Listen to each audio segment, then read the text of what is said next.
Greetings, I'm Solidus-Skully, and welcome back to Ratchet Deadlocked. Coming up to our penultimate planet at this point, which is Planet Maraxus, the prison world where, well, let's just say I have more interesting things to say about it compared to what I said last time, whereas more or less negative, but kind of remains to be seen. First we'll have the Dallas want to make a preview thing, and then we'll get right into the action.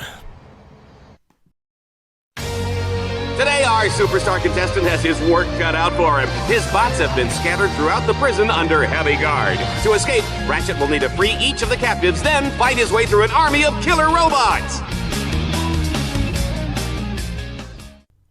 So yeah, to kind of contextualize things right here, we're pretty much at the season finale of Dreadzone, or at least what would be a regular Dreadzone season. So I guess what constitutes a regular season is having a bunch of heroes attempt to defeat the Exterminators and square down with Ace Hardlight, which I suppose Captain Starshield managed to do. But yeah, the gimmick of this one is basically your combat bots have been taken away from you, and now you gotta rescue them from the prison. Which does seem to lead into a bit of an interesting thing about maybe Vox trying to, sabotage Ratchet and, give Ace every possible chance to win since he's meant to be the leading star, but I don't know, there are a lot of building blocks towards what I feel was meant to be a cut story element here, and you're gonna see that as we get towards the end, and as well as the next part actually, where we get to the next planet. Because yeah, in this video we are tackling both Planet Maraxus, since it's relatively short if you're just doing the campaign, and also the Liberator Tournament, which is where we finally square down with Ace Hardlight. So yes indeed, at long last, we will face down against the Hardlight of Ace, the Ace Hardlight, Ace Rimmer. What a guy. Ratchet must capture all 3 control nodes in the prison yard. But yeah, we've already rescued Merc, so now we gotta rescue Green, which is pretty much our final objective, and that's pretty much it. Now, you might remember that I said in the previous part that I really didn't like Planet Maraxus all that much, but I mean, upon replaying it, that's kind of been a bit of a skewed opinion, because the planet isn't quite as bad as I remember it being. I guess maybe in previous playthroughs I might have just been a bit fatigued with Ratchet Deadlocked not really changing up changing things up all that much, but, I think it does work relatively well enough for the gimmick that it does have. I.e., your combat bots are imprisoned, you gotta get them out, and that being the mission. I don't know, I guess maybe it's just the structure of the game that was just feeling a little bit, repetitive at this stage. Dreadzone started out with 2 guys fighting over a breakfast burrito, and the rest is... But yeah, we're unlocking the door, then we go in and, wind the windows down to get Green out, and that's pretty much all she wrote. Well, I mean, I guess maybe this is meant to be like the false sense of security or the calm before the storm, like, oh yeah, this is our final challenge, we get our buddies out, oh no problem, we can handle anything that comes. Then of course, things begin to ramp up after we face off against Ace Hardlight, and that's where the game does start to show its teeth a little bit. I just kind of wish it expanded upon it a little bit more, and I do think that's probably where the cut story element that I mentioned beforehand was gonna come into place. Which mainly seems to be, again, Vox trying to sabotage Ratchet, and again, you will see this as we get further into it. I'm not just trying to put bombs into seats here, I just don't want to spoil anything too soon. We have succeeded again. Whatever. Yeah, as you can tell, I'm a bit out of energy. It's nothing to do with the game, mind you, it's just that I had to work a really late shift last night, so, my energy. She is, kind of how you'll say, sapped. Oh right, this is, I think we get to Delta Block, then we do the rescue Green thing? Oh well, gotta pad it out with more combat and more enemy smashing and grabbing. Small detail, the turret lasers actually change colour depending on who's in it. If they're Ratchet, they're the heroic blue, but if they're the enemies, then they're the evil red. Pointless detail that you probably only would have noticed on Planet Torval, but hey, what's life without pointless witterings? Well, they'd have points, obviously, and life will be more efficient. Ratchet's performance has been impressive. I don't believe we've ever had a contestant make it this far through the Maraxus prison. Huh. So is that meant to imply that Captain Starshield didn't make it this far? Interesting. By the way, something to also mention, actually. If you go around specific parts of the levels, I believe, you can actually get some hidden monologues by both Merc and Green where they reflect upon their experience. One that I actually didn't know was a thing up until I was, doing a bit of research into the game was actually with Green, actually, who brings mention to one of the wars he fought in, specifically the one where he lost his legs. And he brings to mention, like, this female robot that was repairing him, where they had a bit of a fling, you know, had a nice little moonlight romance, and, yeah, apparently since that was against orders, Green's lady friend wound up being turned into a park bench, and he can't look at a park bench without being teary-eyed. That's, it's incredibly tragic, but also, again, maintains that sort of Ratchet & Clank humor, and, yeah, I mean, if nothing else, it does give me at least another reason to replay these stages, if only just to pay closer attention towards what Merc and Green say, because, again, they do pitch in with occasional bits and pieces of bants here and there. But, I don't know, hearing some old war stories like that, I feel, is a nice show of character, well, not character development, but I suppose, fleshing out the characters and their history without, you know, putting too big of a strain on the bank. Oh well, just a bit of food for thought, really, but I find it fun. We have passed another stage, thankfully I'm waffling to prevent this commentary from going sour. Dun, dun, dun, dun, dun. And now we have to rescue Bot 2, which was probably a placeholder name until they actually had legitimate names, but whatever. Could he do it with a king amoeboid eating its way out of his underwear? I think we'd all like to find out. Yes, don't want to know what goes on in Juanita's head. But anyway, here's the preview. Ratchet, I have spliced through communications. I will be short, as this... Sorry, Clank. Just gotta upgrade our weapons. Upgrading. ...should be traceable. Stand on the buttons to lower the containment cell. I will try to contact... Huh. Static has Clank tried to contact us. I have the feeling that Vux might be up to something.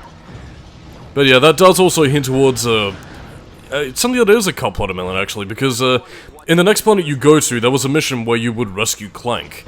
And I'm guessing that the cut radio transmission was initially meant to hint towards that Vox found out what he was doing, kidnapped him, put him in, basically what is meant to be the most dangerous and untested Dreadzone stage of them all, and, well, basically just sort of letting Ratchet have at and try and rescue his operator.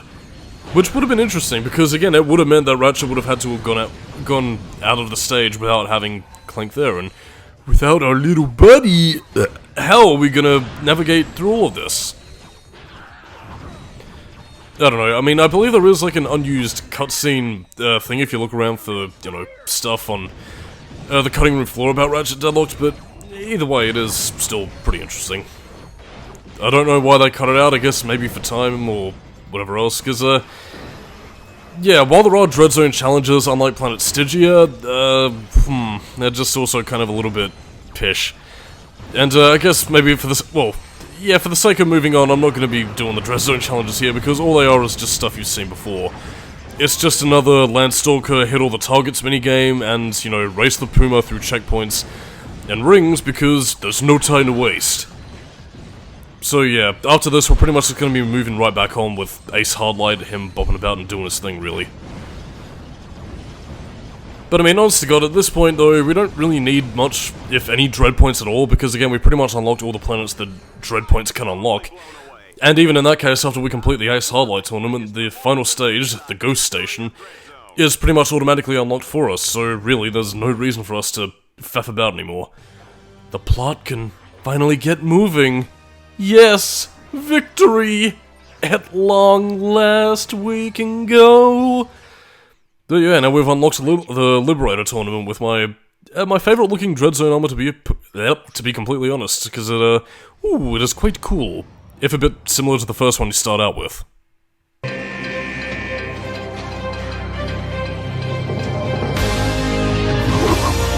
Shellshock, Reactor, and now Eviscerator, cut down in their prime, victims of that loathsome little Lombax.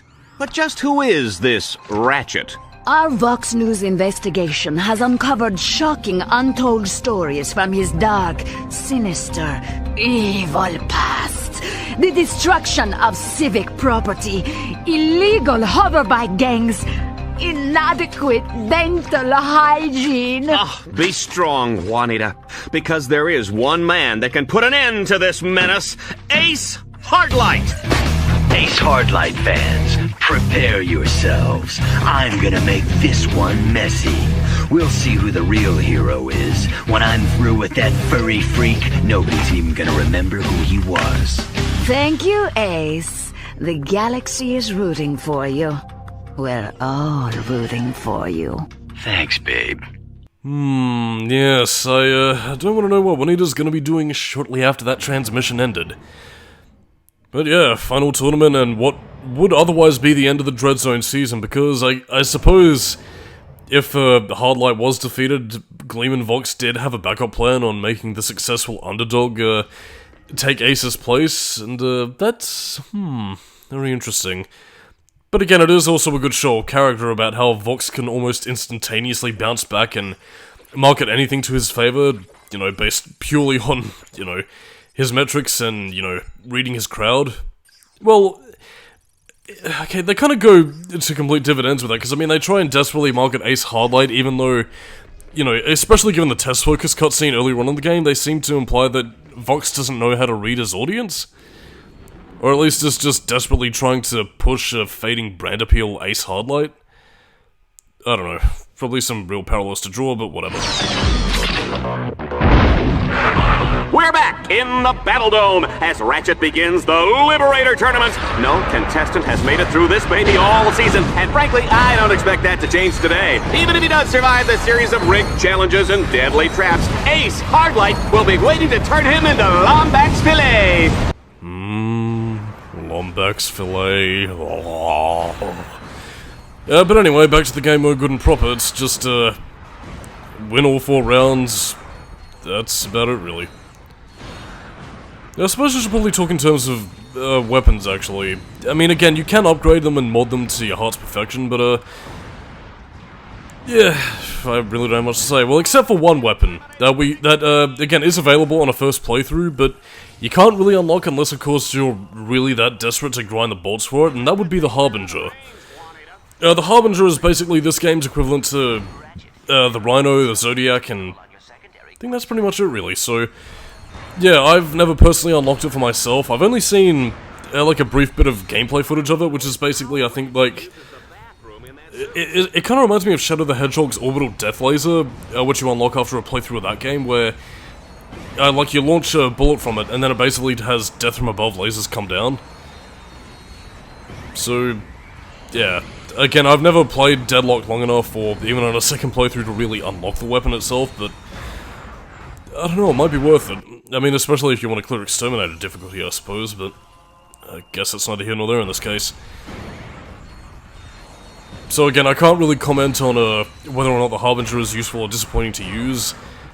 I mean, I will still say, though, that the most disappointing, like, ultimate weapon of Ratchet & Clank is always, and probably will forever be, the Zodiac, because it is kind of cool in concept, but how it is pretty much a screen nuke, but at the same time, all it is that it opens up, has a lightning thing, screen goes white, that's it. Which, I mean, kind of has, like, a very, like, untangible effect on the environment, so it doesn't really feel like you're doing much of anything. Which, I don't know, is a bit disappointing, really. Oh, by the way, speaking of things to point out, the B6 Obliterator.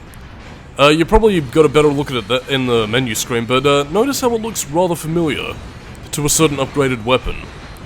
Now, if you'll remember the Shock Blaster from Ratchet & Clank 3, tell me what it reminds you of. It's a recolored Shock Blaster, which does actually lead me to a bit of trivia in the game, because when I was looking at some cut weapons of the game, the Shock Blaster was actually one of them. Or at the very least, the model of it was. So, yeah. Nice way of reusing your assets, Insomniac. Just paint it orange, give it a sportingly good stripe, and bada bing, we have a new recolored bomb weapon.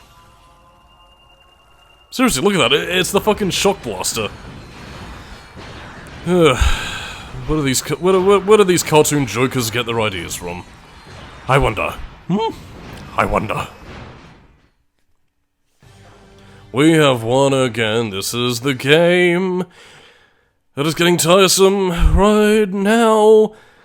Which I suppose in some fashion or another is probably a good thing that Ratchet Deadlocked is kind of as snacky of a game as it is, because I don't know, I feel like if the game went any longer than in fact it did, a lot of the level structure would begin to wear on people after a bit.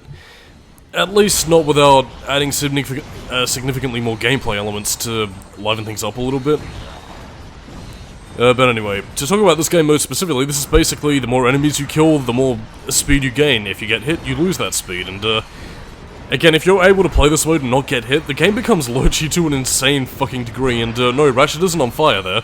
Well, okay, he is, in the metaphorical sense, but that's basically meant to be there to represent his speed, and how he's just killing more enemies and going faster and faster and faster and faster and faster. And yeah, when you upgrade the Scorpion Flail with, you know, all that impact damage, it is... Yeah, the Scorpion Flail really does put the work in. It's kind of a shame the weapon doesn't actually get more love, because, I mean, holy fuck, it's quick on its feet, it's powerful. And yeah, in terms of being an evolution of the concept on both the Walloper and the Plasma Whip, it is... Again, it's a weapon to behold in its own right, and look at that. We have made quick work of the entire arena. But now, it is finally time to tackle Ace Hardlight himself, so... Let's meet the man. Oh, listen to that crowd, Juanita! It's nights like this that I'm glad I gave up my ballet dancing career. Tonight we bring you Dreadzone's most highly anticipated matchup yet. In one corner, the undefeated Grand Champion Exterminator, a legend in his own time, Ace Hardlight! And in the other corner, weighing in at 97.5 pounds, most of it probably fluff or fat, Ratchet. This is it, Runt. I almost wish it wasn't going to be over so quickly. Just try to keep it interesting while it lasts, would you? Well, ladies and gentlemen, get comfortable, because we're in for the long haul here, because Ace Hardlight is a... Well, again, I wouldn't say he's a boring boss, but he is a massive damage spawner, and he is, well, part of the reason why he's probably survived in Dreadzone as long as he has, is that he's basically a bit of a puss, and when you do enough damage to him, he hides in his little energy shield, and has his health recharged like a little girly man. So again, he'll pretty much... To talk about Ace Hardlight's boss fight in and of itself... Well, again, you remember how I was mentioning the last part in the Eviscerator boss battle, how Insomniac seems to be very happy in reusing certain enemy strategies? Yeah, hologrammatic clones, AoE attack bombs. Doesn't that sound a little bit familiar to you? Because I'm guessing that Ace Hardlight probably had a few attack patterns borrowed from, you know, that insane doctor who was really popular in the last game. You know, what was his name again? Admiral Bone to Pick? So yeah, it's Ace Hardlight is basically Dr. Nefarious, but with rapid-fire blasters, and I suppose one unique attack of his own being like this little snake coil logo thing that he throws at you. I don't know, that's pretty much all he has to his attacks. I mean, Ace Hardlight is at least a decent challenge. I mean, to be honest, given how much they bigged him up in the game, he'd have to be. And it definitely feels like the one boss fight in the game that feels the most interesting to talk about by proxy of how many attack patterns he has and what he does to sort of prolong his life. But the problem is that on harder difficulty modes, while you do have the sort of Damocles hanging over your head in terms of how much damage he can do to you, at the same time, because of the fact that he can heal himself, it also extends the boss fight to a rather boring degree, which, yeah, just isn't really fun to me. And, yeah, that's the little snake coil attack that I was talking about earlier. So, to kind of cut down on the tedium, I'm going to talk about the backstory of Ace Hardlight.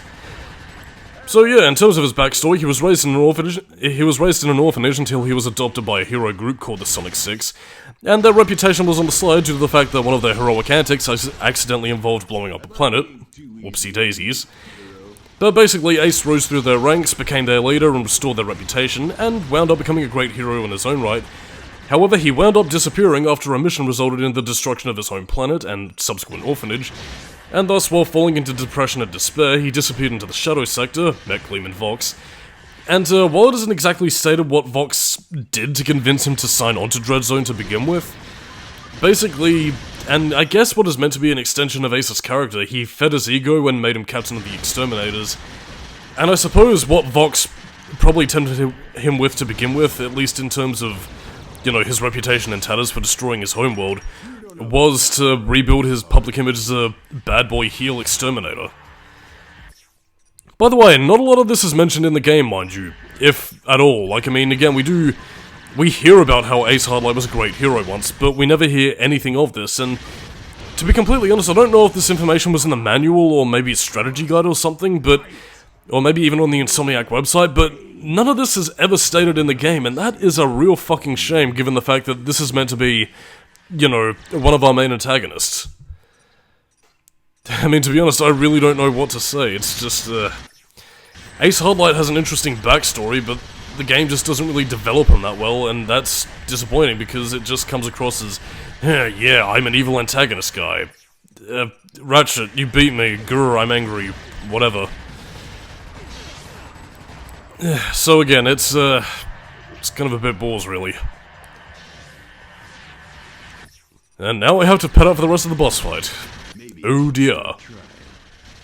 Well, there is one thing I can bring up, actually, and this is also in terms of a design inspiration for Captain Quark as well, because, for those of you who remember the PS1 game, Captain Blasto, I think, which was for... which, I mean, for those who don't know, it was basically like the superhero game designed by Phil Hartman, who I guess people will probably recognize more as Troy McClure on The Simpsons. Yeah, it was basically like this superhero PS1 game that was the design inspiration for Captain Quark, especially given that his initial costume was actually red in coloration. But yeah, looking at the design of Ace Hardlight, it basically looks like a more, well, 2000s-esque version of Captain Blasto. I mean, obviously it's a much thinner and more athletic incarnation, but at the same time I do have to wonder if that might have been a bit of a design inspiration for him. Because, I mean, it does certainly feel that way, and again, while they have gone out of their way to make Ace look a little bit sportier than, you know, your typical superhero, like, akin to what we saw with Captain Quark, I don't know, it does seem like a decent point of design inspiration, but I guess we'll have to wait and see. But that's also neither here nor there in this case. We've almost finished with the boss fight, and, yeah, we're gonna be hearing Ace's last words, or at least what they were meant to be. But, we'll talk about all that next time. And of course, see the aftermath of what happens when the Captain of the Exterminators and the, well, promotional bad boy is defeated. So on that note, I'm Solidus-Skully, keep it new metal, and next time on the Ratchet Deadlocked commentary, things take a turn for the dark. Catch you next time.